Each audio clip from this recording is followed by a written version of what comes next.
Welcome to Green Beers. This is Mike Savage. Ani. Austin. And Charlie.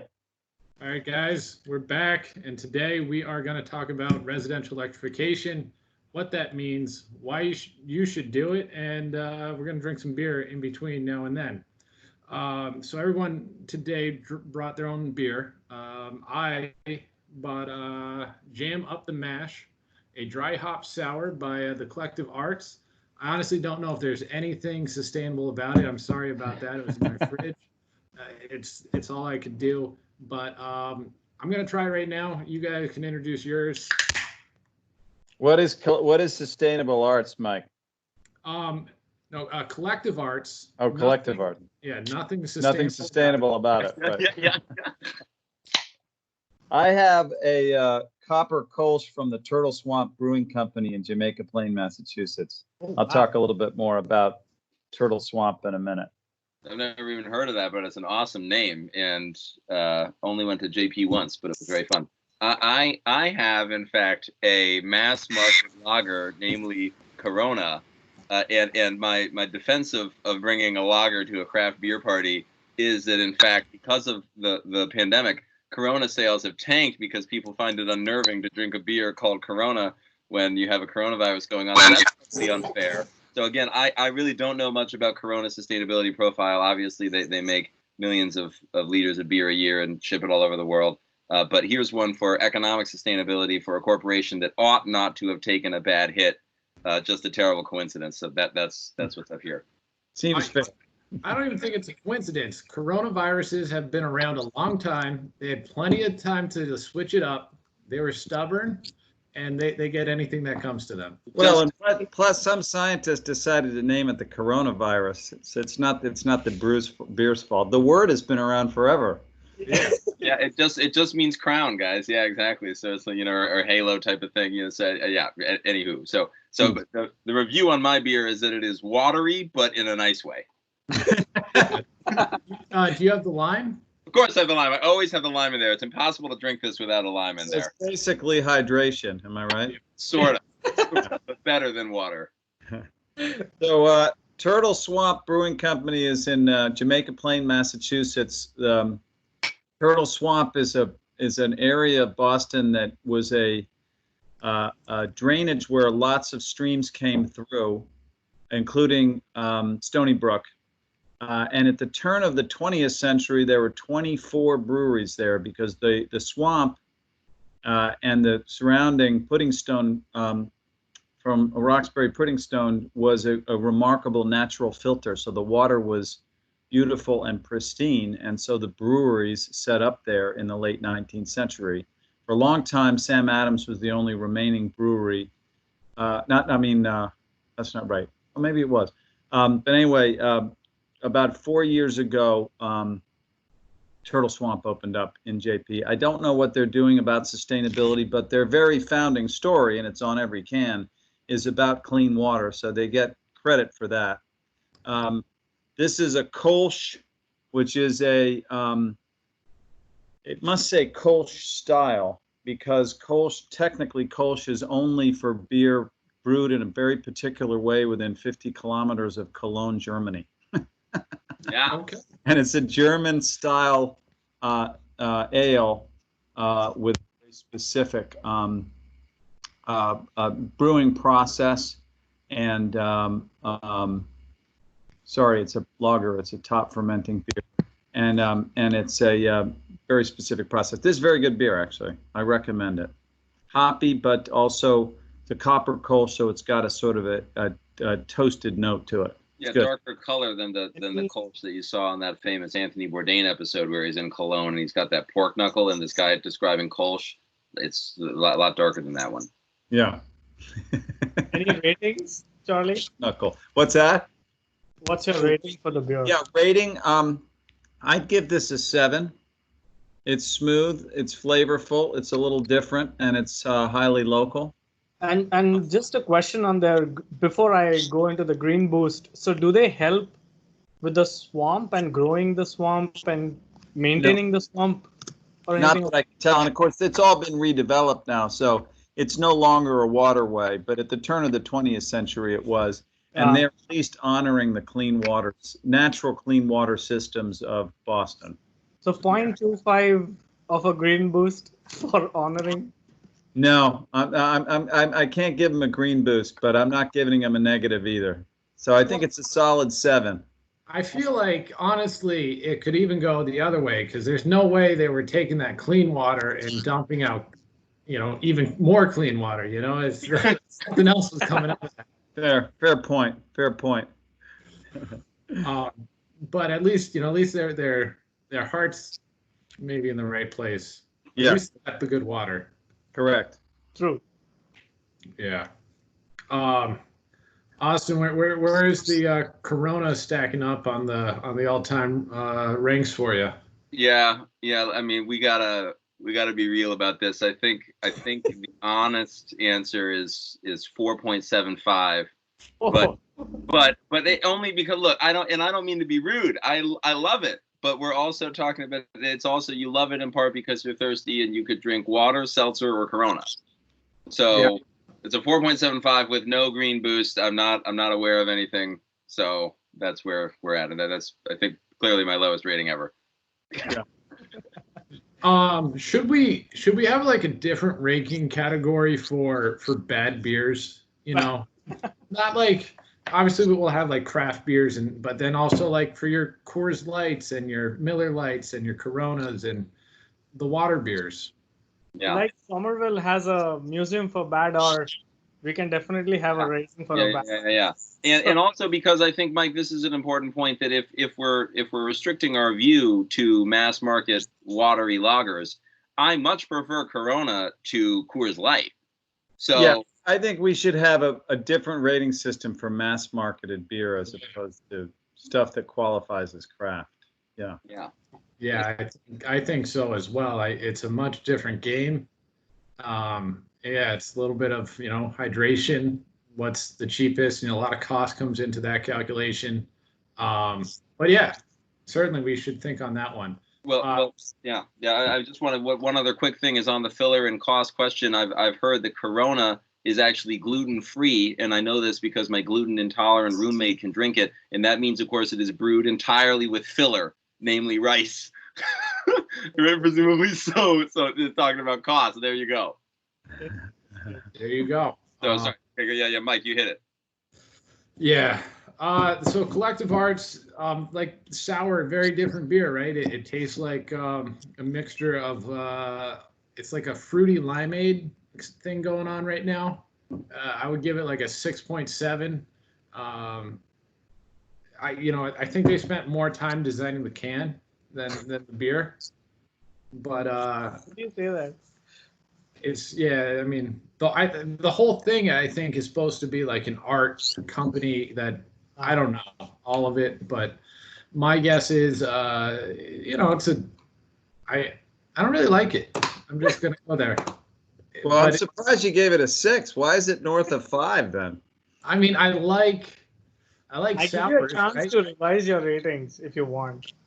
Yeah, I guess like I don't really want to like be seen as somebody who's like just gonna say that's a really bad beer, you shouldn't drink it. You should drink it, you should try it, develop your own opinion.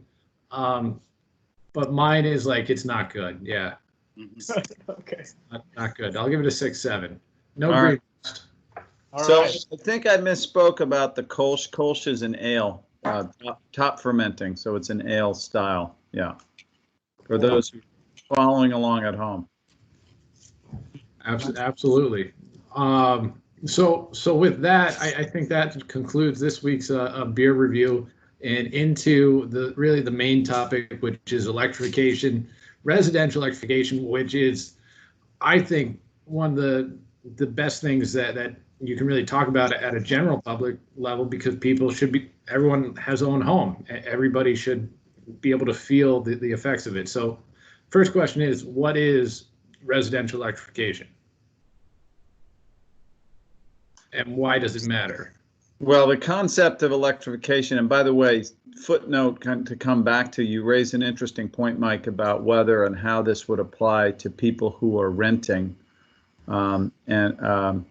because there's economic and other questions about all of these energy efficiency concepts as how they, in terms of how they relate to tenants as opposed to homeowners.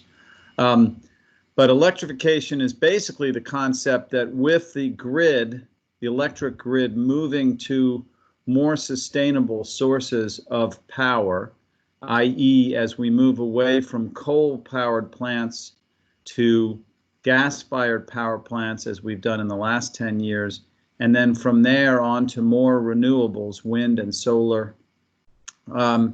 And the grid, what's called the grid mix, is lower in carbon emissions.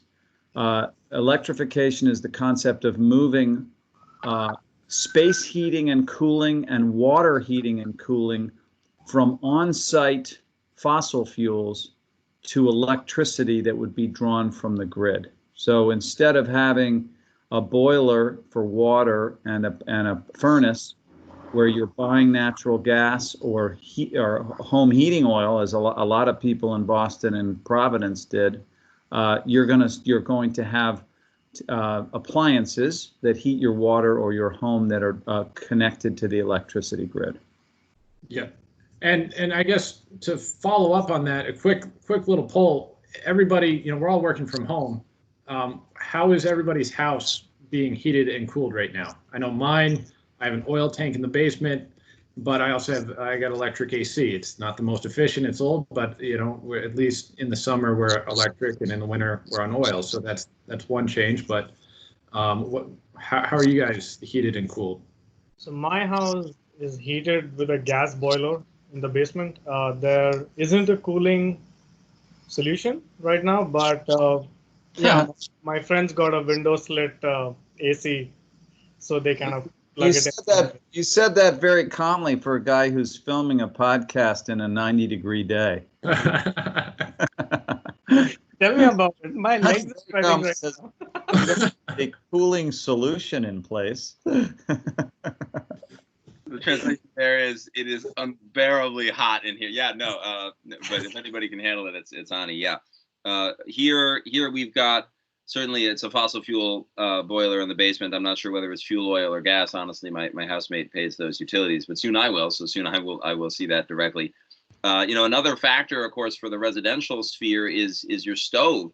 Of course, we have a gas stove, and from a culinary perspective, almost everyone agrees that gas is superior to electric, but electric stoves have come a long way and are more responsive than they were. So that's another big one that we'll actually probably touch on later, is the restaurant industry and their opposition to electrification because of the stove issue is a big one. But then, yeah, my AC unit in my room is electric. Yeah.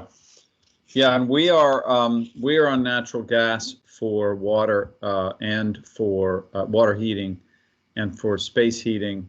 We have air source heat pumps for cooling, which we installed a couple of years ago. When we first moved into this house, it was heating oil. So I think, and then, this house was built in, I think, the 40s. So a lot of houses have moved from heating oil to natural gas over the last 20 years. And that has reduced the emissions profile to some extent. But now, of course, the conversation is about getting rid, as we said, of fossil fuels altogether for your space and water heating and cooling. Yeah. And it sounds like we're 4 for 4 on space heating with fossil fuels. Yeah. No, and Charlie, your point about people making that conversion from oil to gas, I mean, there's still a lot of savings to do that. And, that's part of the conversation. Is it economic sense to jump right to electric, or should you take these stepping stones of go to oil to gas, and then maybe down the line do what makes the most sense for you? Something is better than nothing. And I think in terms of the why from the climate perspective, I'm not entirely sure of the numbers on whether moving to electrification reduces the climate footprint now. There's certainly a very strong sense and very clear data that over the next 30 years, as we go from 2020 to the 2050 targets, that there's no way to get to that 75% reduction in current climate emissions unless you electrify, unless you make the grid much less carbon intensive, and then electrify all buildings. So residential sector is 10% of carbon emissions for the country. I think the number is 11 million people are using heating oil, and something like 70 million homes are using fossil fuel of one sort or another. And you just can't get the targets without electrifying over the next 30 years. I think that's the point, right? Yeah. Yeah. Yeah. And we're trying to get there, sooner than later. It's the target keeps getting faster and faster. It's less than 10 years from now, really, to get to 2030 to see significant change. So it is a very interesting question. In terms of feasibility,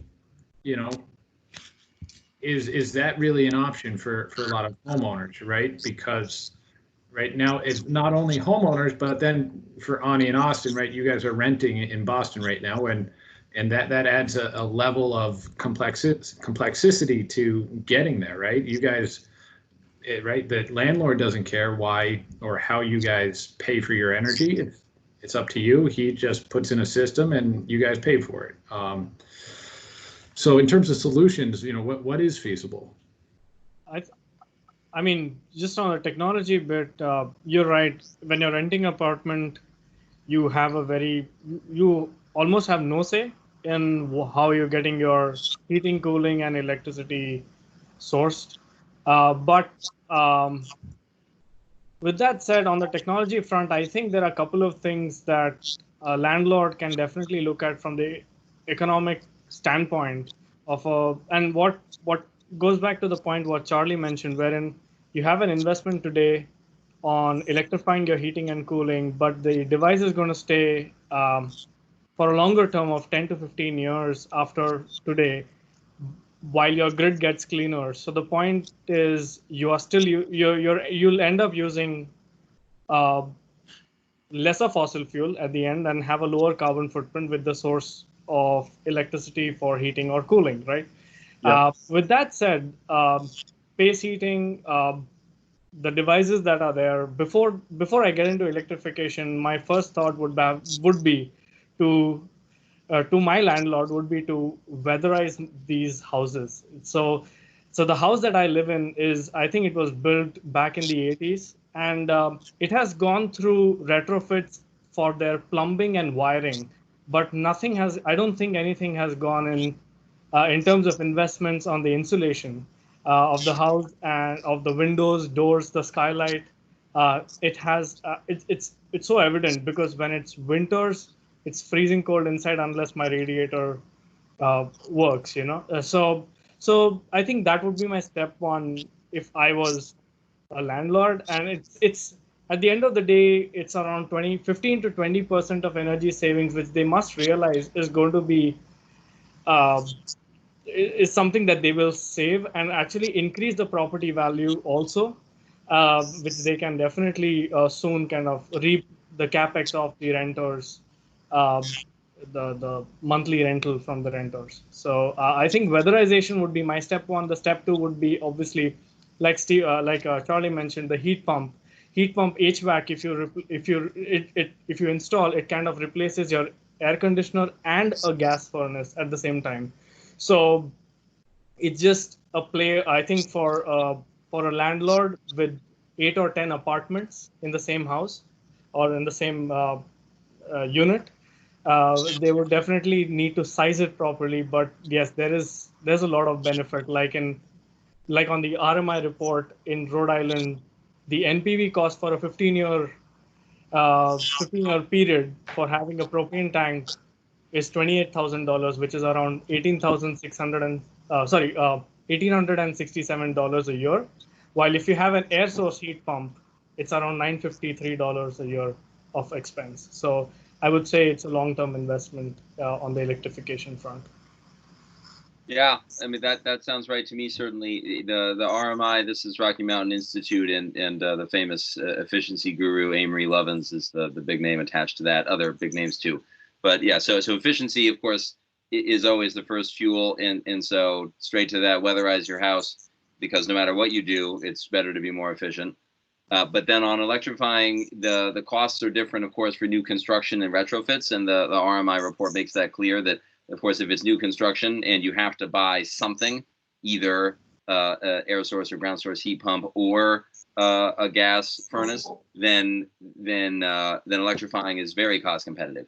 If you're retrofitting, where I don't know how old your furnace is, but let's say that it's only 5 or 10 years old and has another 20 years left on its useful life, and you're ditching that to replace it with an electric solution, then of course you have the embodied carbon in making the furnace, which is not huge, but it's there. But then there's the cost factor, so it becomes less cost competitive for retrofits, of course, but more and more cost competitive as your furnace reaches the end of its useful life, and you have to replace it with something regardless. And it's tricky too that we're discussing residential electrification, and the RMI report deals mostly with single-family homes. I think actually entirely with single-family homes.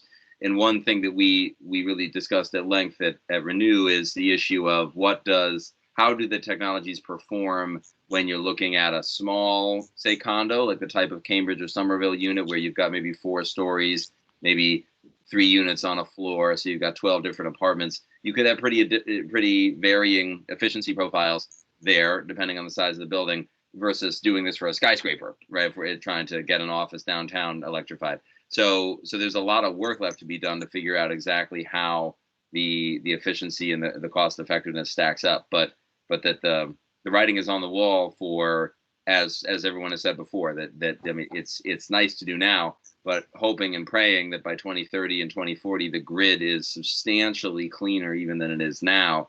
The carbon benefits from electrifying will be massive. But I coming back to the question of restaurants and stoves, one of the really big there's the question too of what governments can do, what business can do, and one thing that certain progressive, mostly city governments have done is to ban natural gas hookups in new construction, and most famously this happened in Berkeley, California, but then it happened right here in Brookline, Massachusetts, and restaurant industries have opposed this vigorously because restaurant stoves and ovens and broilers are all gas run and are a lot easier and more flexible to use than electric or induction. So there's an equity question there too, even. And of course, now that the restaurant industry has been battered more than any other industry by COVID, adding insult to injury by saying that, okay, well, even it could be an opportunity. In fact, on the one hand, it's sort of, kicking them while they're down. On the other hand, since they've been shuttered anyway, maybe now is as good a time as any to ditch those gas ranges and install some electric. It won't be easy, and there will be a lot of pushback, but it'll be worth it for the climate mitigating effect. Yeah, picking up on a couple things that Austin and Ani said. One, just to emphasize the technology we're talking about, it's widely available, widely tested. An air source heat pump is nothing more complicated than an outdoor unit that is typically serving a distribution system of indoor heat and cooling units that can be distributed across the facility. But it's run by electricity that's utilizing the outdoor air temperature as a starting point and then distributing that through the building. So there's no fossil fuel involved, and it's a fairly simple install, and they're widely available. To Austin's point, I was really surprised by the RMI report to find that in new construction, these electrification technologies, principally, I'm assuming air-sourced heat pumps, which is less expensive than ground-sourced heat pumps, are very competitive, and that and electric water heaters are competitive as a combination as against the standard of installs, which would be fossil fuel based. They're doing a very important analysis on the life cycle cost, which Ani mentioned. That is to say, over the life of the equipment, how much will it cost the homeowner or through the owner of the property, the tenants, to receive the heating and cooling associated with that equipment. I'm assuming they did that because the equipment, the air source heat pumps and the electric water heaters at this point cost more as an initial matter. right? So you come back to the problem that Renew is addressing in the commercial sector of how do you deal with the upfront cost, which is a hurdle for people, and provide long-term savings, right? You have to convince somebody to pay more now to save some, because obviously they're not paying for fuel oil over the long haul. So part of this is about changing customer behavior and getting people to price these things over a life cycle cost, and not just, well, what's cheaper as I'm trying to meet my budget, right, to build a new home. Yeah. But in any case, these things are widely available. It's fairly straightforward technology. Certainly, well, generally speaking, it works well. There is this issue that, for example, in very cold climates, or in climates where you get below 15 degrees, negative 15 degrees, of which we've had a couple days like that in Boston, these air source systems do not work very well and/or are highly inefficient. So there are still some performance issues to work out, but it's doable. It's about getting people and thinking about business models that get people across the initial hurdle. Yeah. Just on what I mentioned previously, I wanted to ask you guys. So I know that when you have energy efficiency measures in buildings, the property value increases. I know I mentioned it. I don't want to be irresponsible when I said that the property value of the houses also will increase if you have these measures in. So does that happen for residential houses too? I mean, as long as you can show, homes that it's similar sort of operating cost calculation. There's obviously you aren't dealing with financial professionals and figuring out the cap rate, but there's been a lot of studies in terms of electrification and in particular solar that it adds value, significant amount of value. So I would say that's hold true. And you also see builders that promote their homes as green builders and things like that, so that they can attain a higher value. So there is a whole movement around this, having ultra efficient homes and even net zero homes, which is, have an electric home, throw some solar on it, and then all of a sudden you don't have any utility bill. That's by far my favorite part of electrifying. Well, so, I mean, to pick up on Ani's question, this gets to the point about what can various players in the larger ecosystem do to encourage electrification. Obviously, there can be incentives to deal with the upfront costs. There can be, and I've seen discussions around disclosures around the total cost of owning a home and requiring realtors to include that, right? So then the savings on the utilities becomes a measurable indicator, just like you have to disclose in an inspection, has this house ever had termites? You have to disclose the annual carrying cost of the house, and so that incentivizes homeowners to say, by the way, I've got a lower carrying cost than the other place you're looking at. And then the other major area that's relevant here is the utility pricing scheme. And I don't know, Mike, if we're ready to move to that, but the role the utilities can play in making these electrification systems attractive is making it possible for homeowners to essentially save money by having them in their home. Yeah. Yeah, I think that's probably a whole nother conversation. I think because the utility is, for the most part, up here in the Northeast, they're thinking about it, but I don't believe they're there yet. I mean, if you look at most of the incentives that they're providing, it is for still oil to gas conversions, right? I tried to when I bought this house 2 years ago, first thing I did was, can I get a natural gas boiler? And I looked at it and was like, well, it cost a lot, and the oil system was pretty new. And then last year I was like, well, electrification makes a lot more sense, and I could take everything. So, but there was no incentives to go with a full heat pump system. Right. And so I think those goals are yet to be aligned, but I do think it's coming. Yeah, and I think you're right. It's another conversation as we continue through the year on these things. But I think both the upfront incentives for these systems and then the pricing schemes for how much you pay for electricity at different times of the day is a very deep dive that we need to do. But just to bookmark it, to come back to it, there's been a lot of very innovative thinking about how we can change pricing depending on the time of the day to encourage people to use electricity when it's plentiful, when we're, in order to take pressure off the grid, or when there is a high percentage of renewables, right? In a state that has lots of renewables in California, how do you price it so that people's appliances are on when the sun is shining, as it were? And then, or storing when the sun is shining, and then discharging when the dirtier part of the grid is operative. So there's a lot to be, there is this a time of day, time of use pricing is another topic altogether, but it's an important underlying policy component to moving to electrification in the residential sector. Yeah. Yeah, another policy component. It doesn't have to be directly related to electrification incentives. It can simply be a fee for or a cap on your emissions, akin to the efficiency law that we saw in New York City, where as the grid becomes more efficient, you simply have a factor for all of your different fossil fuels, and then a factor for grid electricity. And even today, at the efficiencies that we're looking at, you would do better, staying underneath your limit. This is a limit imposed by square footage. Staying underneath that limit, going with electrification.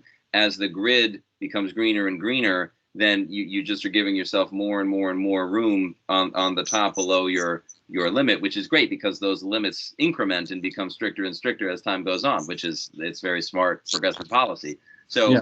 So you've got good policies that incentivize electrification as the grid becomes cleaner, that aren't specifically electrification policies. They're more blanket policies, but they work well.